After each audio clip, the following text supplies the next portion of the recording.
The county soil inspector looked at the test results, looked at the field, and looked back at the results. Then he said something no one in Caddo County, Oklahoma, had ever heard before. "This can't be right. This soil is better than anything in the state." The farmer standing next to him, a 38-year-old man in muddy boots named Curtis Wade, just smiled. He'd been waiting 12 years to hear someone say that, but 12 years earlier, every person in this county had told Curtis the same thing. "That ground is dead. Nothing will ever grow there again. You just wasted $8,000 on a grave." This is the story of how a broke 26-year-old bought the worst land in Oklahoma and turned it into the best. But it's also a story about what happens when you listen to the soil instead of the people standing on it. But before I tell you how Curtis did it, if you're listening right now, help me prove something wrong. My mother said I wouldn't even reach 500 subscribers, but I believe stories like this deserve to be heard. Help me show her that these tales matter. Hit that subscribe button, and let's prove her wrong together. Let me take you back to 1971. Curtis Wade came home from Vietnam in March of 1970 with a Purple Heart, a bad knee, and $6,200 in savings from 2 years of combat pay he'd never had a chance to spend. He was 25 years old. He worked odd jobs for a year, fencing, hay hauling, anything that paid, and saved another $6,000. Before the war, he'd worked on his grandfather's farm outside Binger, Oklahoma. 80 acres of red clay and wheat stubble that his grandfather, Elton Wade, had farmed since 1932. Elton was the kind of farmer who talked to his dirt, not in a crazy way, in the way a man talks to something he respects. He'd kneel down in his field, grab a handful of soil, smell it, crumble it between his fingers, and tell Curtis things no textbook had ever printed. "You see how this breaks apart? That's life in there. Worms, roots, fungus, all working. When the soil crumbles like cake, it's healthy. When it clumps like concrete, it's dying. And when it turns to powder and blows away, it's already dead." Elton died in 1969 while Curtis was overseas. The 80 acres went to Curtis's uncle, who promptly leased it to a corporate operation and moved to Tulsa. By the time Curtis got home, his grandfather's farm was being run by strangers who didn't talk to the dirt. Curtis needed his own land. But in 1971, farmland in Caddo County was running $180 to $220 an acre for decent ground. His $12,200 wouldn't buy 60 acres of good land, and 60 acres wasn't enough to build a real operation. Then he heard about the Dawson place. Howard Dawson had farmed 160 acres 6 miles north of Anadarko from 1948 to 1965. He'd pushed that ground hard. Wheat every year, heavy chemical fertilizer, no rotation, no rest. By the early 1960s, the yields were dropping. By 1965, the soil was so depleted that wheat barely made 12 bushels an acre, less than half the county average. Howard gave up, moved to Oklahoma City, and left the land sitting. For 6 years, nobody touched it. No cover crops, no management, nothing. The topsoil started washing away in the spring rains. The organic matter, already low from years of abuse, dropped to almost nothing. The county soil survey classified it as severely degraded, 1 step above worthless. The bank that held the note wanted it gone, listed it at $50 an acre. $8,000 for 160 acres, nobody bit. In a county full of farmers looking for land, not a single one wanted the Dawson place. Curtis drove out to look at it on a Saturday morning in April of 1971. What he saw should have made him drive away. The fields were hard-packed and cracked. Nothing was growing except weeds and volunteer thistle. The topsoil was thin, maybe 2 inches in most places, bare subsoil showing through in others. When Curtis knelt down and grabbed a handful, the way his grandfather had taught him, it didn't crumble like cake, it didn't clump like concrete. It turned to powder and blew out of his hand. By Elton's definition, this soil was already dead. But Curtis noticed something nobody else had bothered to look for. I'll tell you what it was in a moment, because first you need to understand what happened at the bank. Monday morning, Curtis walked into the First National Bank of Anadarko and told the loan officer, a man named Phil Mercer, that he wanted to buy the Dawson place. Phil looked at him the way you'd look at someone trying to buy a car with no engine. "Curtis, you know what that land is, right? Howard Dawson farmed the life out of it. The soil's gone. County says it's severely degraded. You could plant a dollar bill out there and it wouldn't grow a penny." "I know what the county says. I want to buy it. Son, I knew your grandfather. Elton was a good farmer, but that man could work miracles with soil, and even he couldn't fix the Dawson place. Nobody can. That ground is dead." "How much?" Phil leaned back. $50 an acre, $8,000 total. And honestly, that's generous. I'd take less if someone would just get it off our books." "I'll take it. $8,000 cash. Today." Phil blinked. "You're serious?" "I'm serious." Phil processed the paperwork. When Curtis signed the deed, Phil shook his hand and said something Curtis never forgot. "I hope you know what you're getting into. That's the worst 160 acres in Caddo County. Every farmer in the area passed on it. I just want you to understand, you bought a problem, not a farm." Curtis folded the deed, put it in his jacket, and walked out. He had $4,200 left to his name, 160 acres of dead ground, and something Phil Mercer didn't know about. Now let me tell you what Curtis saw on that Saturday morning, the thing nobody else noticed. When Curtis knelt in the Dawson field and the soil blew out of his hand like dust, he wasn't looking at the surface. He was looking at the edges of the field. Along the fence lines where Howard's plow had never reached, there was a strip of ground about 3 feet wide that was different, darker, softer, alive. Wild grasses had been growing on those margins for decades, undisturbed. Their roots had been doing what roots do, breaking up compaction, feeding microbes, building structure. The fence-line soil was 6 inches of rich, dark, crumbly earth, sitting right next to Howard's dead field like a before and after photograph. Curtis's grandfather had taught him what that meant. The soil wasn't dead. It was sleeping. Howard had beaten it down, starved it, stripped it bare, but the biology was still there, waiting at the edges. If someone gave it what it needed, roots, cover, rest, time, it would come back. Every other farmer had looked at the Dawson place and seen 160 acres of ruin. Curtis looked at the fence lines and saw proof of resurrection. He just had to figure out how to wake it up. Let me tell you about the first 3 years, because this is where Curtis nearly lost everything. Curtis didn't plant a cash crop in 1971, not 1 acre. In a county where every farmer planted every field every year because every dollar counted, Curtis Wade planted nothing anyone could sell.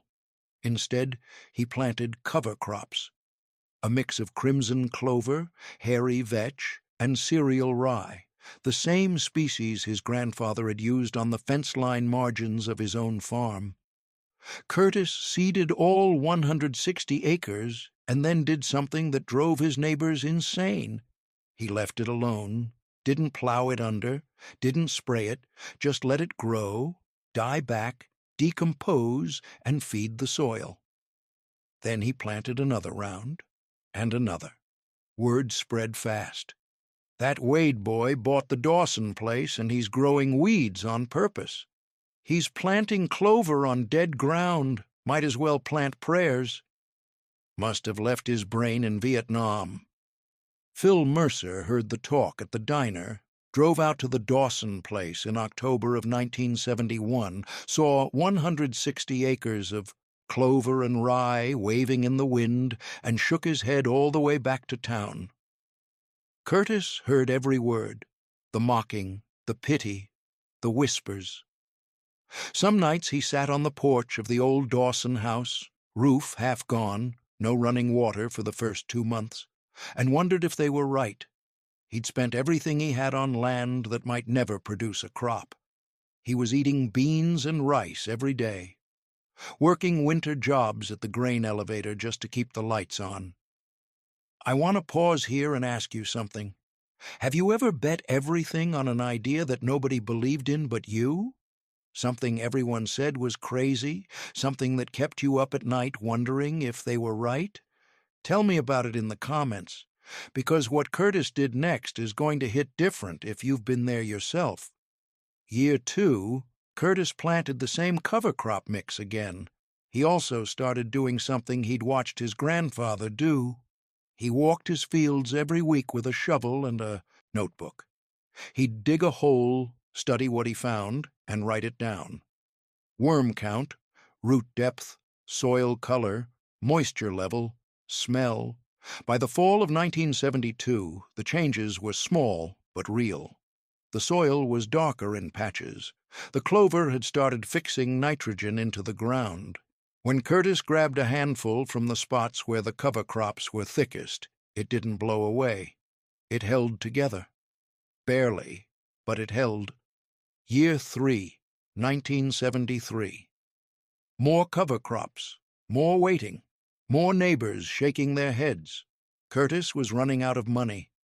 He took a full-time job at the elevator that winter, worked dawn to dark, and spent every spare hour walking his fields with that shovel.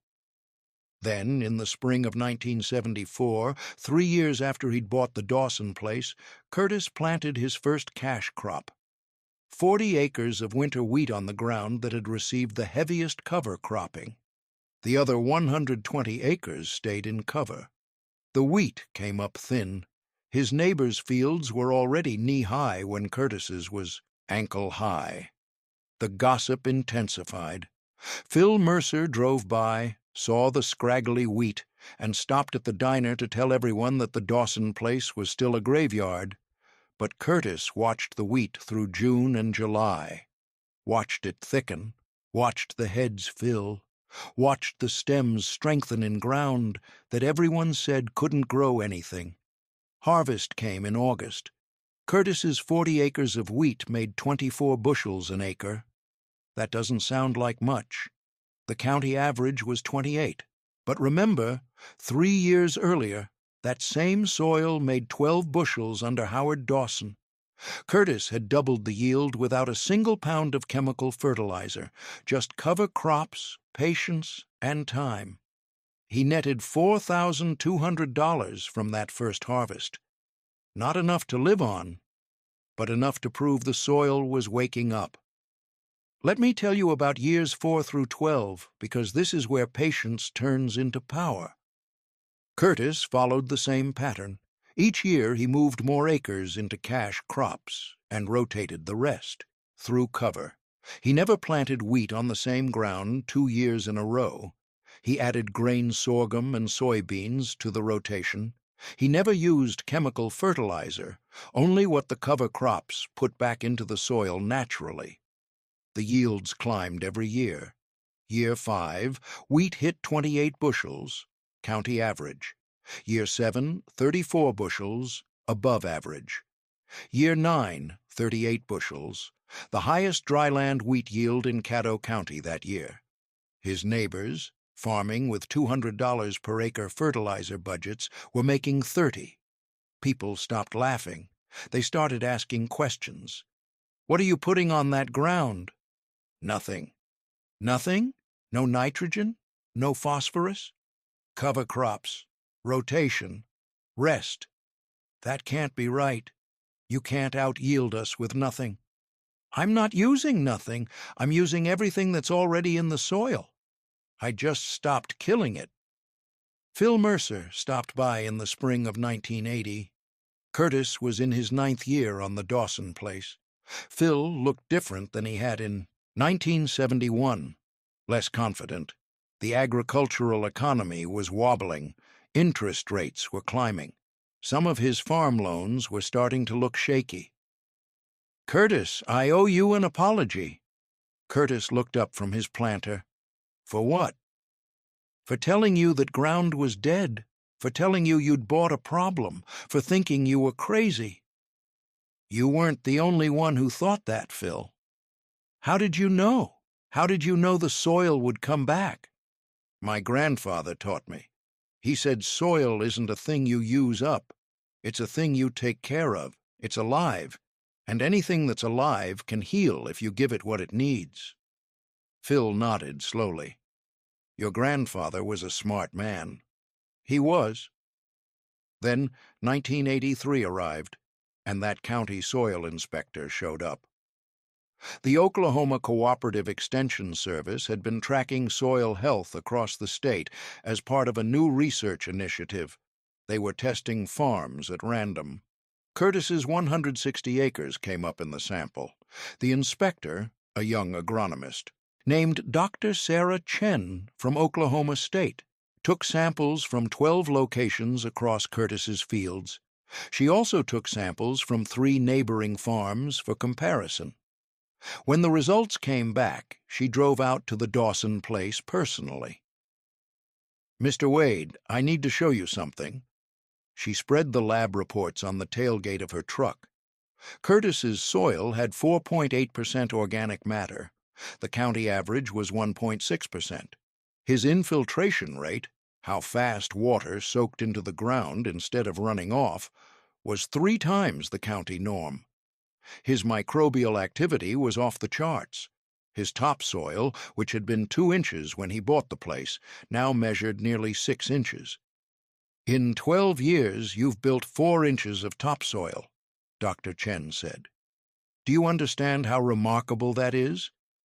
The natural rate is about 1 inch per century. You've done 400 years of soil building in 12. Curtis looked at the numbers. "I just did what my grandfather taught me." "What exactly did your grandfather teach you?" "That the soil is alive, that if you feed it, it feeds you. That the worst thing you can do to land is take from it every year without giving anything back." Dr. Chen spent 2 more days on Curtis's farm. She documented everything: his rotation, his cover crop mixes, his refusal to use synthetic inputs. She published a paper about it the following year. Other researchers came, then farmers, then journalists. The Dawson place. The worst 160 acres in Caddo County, the land every farmer passed on, the ground the banker called dead, became a demonstration site for soil regeneration. Curtis hosted visitors every spring for 15 years, taught anyone who wanted to learn, never charged a penny. Phil Mercer retired from the bank in 1992. At his retirement dinner, someone asked him about the best loan he ever made. "That's easy," Phil said. "The worst loan I ever made was the best one. I sold Curtis Wade 160 acres of dead ground for $8,000 because I thought the land was worthless. Turns out the land wasn't dead. We were just too ignorant to see what it needed. Curtis saw it, and that $8,000 piece of dirt is now worth more per acre than any ground in the county. By 2002, Curtis's land was appraised at $1,400 per acre. He'd paid $50 per acre in 1971, a 28 times return on land everyone said was worthless.